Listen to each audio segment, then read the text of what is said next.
Hello చిట్టి చేతులు, welcome back to చిట్టి వ్లాగ్స్. తెలంగాణలో కుడుములు ఎంత స్పెషలో చెప్పనవసరం లేదు. మరి అదే కుడుములకు కారం యాడ్ చేస్తే, అవును స్వీట్ కుడుములు తినుంటారు కానీ కారం కుడుములు తినుండరు. మరి కారం కుడుములు ఎలా చేయాలో చూసే ముందు కొంచెం సబ్స్క్రైబ్ చేసుకోండి.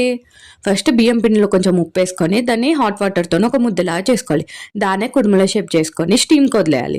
స్టీమ్ అయిందా లేదా అనేసి ఒకసారి టెస్ట్ చేసిన తర్వాత ఒక బాండీలో ఆర్ ప్యాన్లో ఆయిల్ తీసుకొని అది హీట్ ఎక్కిన తర్వాత ఓమా, మెంతులు, ఆవాలు, జీలకర్ర మంచిగా ఫ్రై చేసుకున్న తర్వాత పచ్చిమిర్చిని కూడా ఫ్రై చేసుకొని దాని మీదకి ఉప్పు వేసేసుకొని హాఫ్ మూన్ షేప్ కట్ చేసుకున్న ఆయిల్ కూడా వేసేసుకొని దాని మీద నుండే పసుపు, మెంతుల పొడి, జీలకర్ర పొడి, మిరియాల పొడి, ధనియాల పొడి అన్ని పొడులు వేసేసుకున్న తర్వాత మంచిగా కలిపేసుకొని అల్లం ఎల్లిగడ్డ పేస్ట్ కూడా వేసుకొని నిమ్మకాయ పిండి వేసుకొని మంచిగా కలుపుకోవాలి.